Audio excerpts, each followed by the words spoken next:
السلام علیکم ورحمۃ اللہ وبرکاتہ۔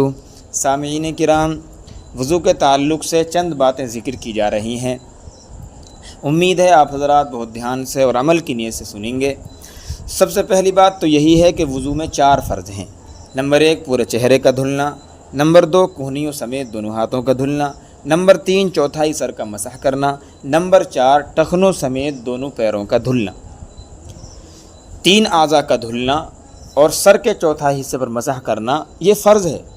اگر دھلے جانے والے اعضاء میں سے کسی عضو کا کوئی حصہ بال برابر بھی خشک رہ جاتا ہے تو وضو نہیں ہو سکتا۔ ایسے ہی جتنے سر کا مسح فرض کیا گیا ہے چوتھائی سر کا، اس میں سے کوئی حصہ بغیر مسح کے رہ جاتا ہے تب بھی وضو نہ ہونے کا حکم لگایا جائے گا۔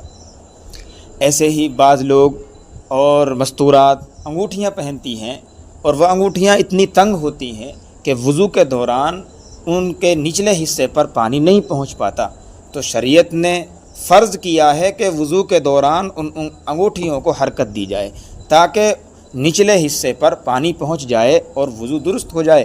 اگر ایسا نہیں کیا گیا، یعنی انگوٹھیوں کو حرکت نہیں دی گئی اور پانی ان کے نیچے والے حصے پر نہیں پہنچا ہے، تب بھی وضو نہ ہونے کا حکم لگایا جائے گا۔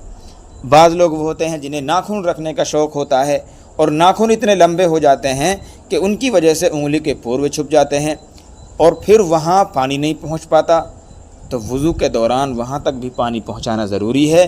اگر پانی نہیں پہنچا، ان معمولی سی چوکوں کے ذریعے ہمارا وضو نہیں ہوگا اور نماز جیسی اہم عبادت ضائع ہو سکتی ہے۔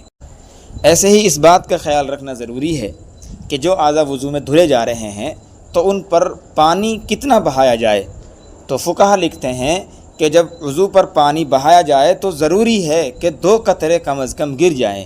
اسے فقہا نے تقاطر سے تعبیر کیا ہے کہ دھلنے کے وقت تقاطر شرط ہے، یعنی کم از کم 2 قطرے وہاں سے ٹپک جائیں۔ لیکن اگر ایسا نہیں ہو پاتا ہے، یعنی ہم اعضاء کو دھل رہے ہیں اور اعضاء پر پانی پہنچا رہے ہیں لیکن قطرات نہیں گر رہے ہیں، مثلا ہم نے برف کو لیا اور برف کے ذریعے وضو کو دھلے جانے والے اعضاء کو تر کر لیا لیکن قطرے نہیں گرے، کم از کم 2 قطرے نہیں ٹپکے، تو وضو نہ ہونے کا حکم لگایا جائے گا۔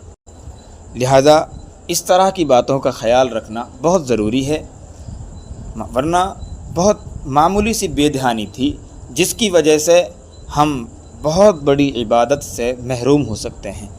ہم اس خوش فہمی میں مبتلا ہوں کہ ہم نے نماز پڑھ لی ہے، باوضو ہو کر پڑھی ہے، لیکن معمولی سی چوک کی بنیاد پر ہمارا وضو نہیں ہوا اور نماز بھی نہیں ہوئی۔ اللہ تعالیٰ عمل کرنے کی توفیق عطا فرمائے۔ فقط والسلام۔